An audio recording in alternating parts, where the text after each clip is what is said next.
Газель сожженная, десятка стоит сожженная. Ну, кузы болтали. Ну, там наши ребята погибли. А можно это настолько значительный Дебальцево как позиции? Насколько? Да.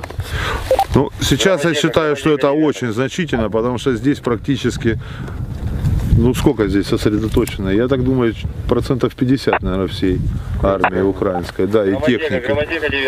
И если вот это перемирие, если их выпустить отсюда, война будет еще очень долго. А если здесь уничтожить, это будет как 2 иловайских котла. То есть, я считаю, что эта победа будет тогда очень большая. А сколько украинские войска, вы считаете, находятся в Дебальцево? 7000 в самом городе. А как они перспективно? А? Как их перспективно? Их перспектива? Да. Я не знаю. Я бы не брал пленных. Вообще Захарченко говорил, пленных не будем брать, а берут почему-то. Вот тоже интересно. Я бы не брал. Они только могут на Артемовск вырваться из котла или куда-то? Нет, а вот, сейчас покажу. Вот 2 трубы, это Мирангресс, это Мироновка. Вот левее Светлодарск. Вот туда вот правее, это Попасная и Троицкая. Но в принципе вот эта высотка, то, что она захвачена, это вообще, это, я считаю, огромная победа. Потому что в Троицкое войти не смогли, потому что они мост взорвали. И дальше там минные поля. У них заход только отсюда, через эту высоту в Троицкое теперь пробиваться. Или через Попасную. Попасная тоже хорошо укреплена. А отсюда прямая дорога. И у них нет укрепрайонов. А как вы сам будете посоветовать украинские войска, которые сейчас находятся в Дебальцево? Чего? Да пусть сдаются. Может быть, возьмем в плен. Если будем добры. А если нет? Я говорю, я пленных не буду брать вообще. Зачем? Во-первых, вот представь, вот сейчас захватили пленных, да, вот там же, да, на 8 марта. Транспорт, чтобы их вывести оттуда.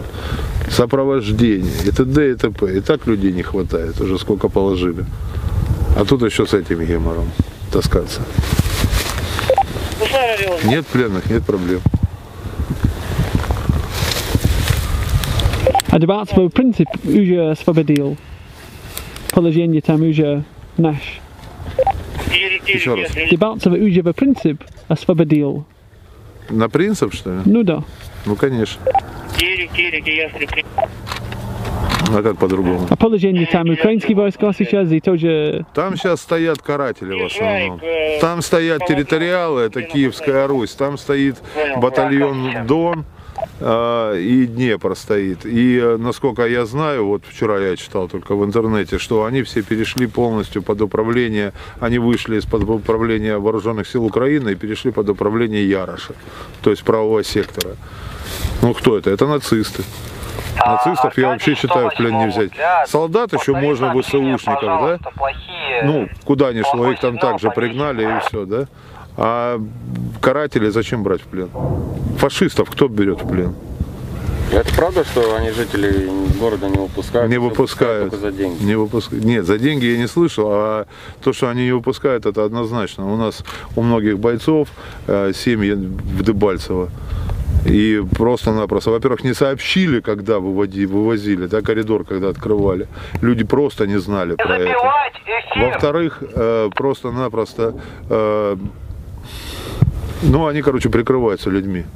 Они садятся в машины, все, людей сажают к себе и выезжают. Пытаются так выехать. Аркадий, я тебя через принял. блокпосты. Я 108-й. Но еще ни одна машина не прошла. Спасибо. Охота.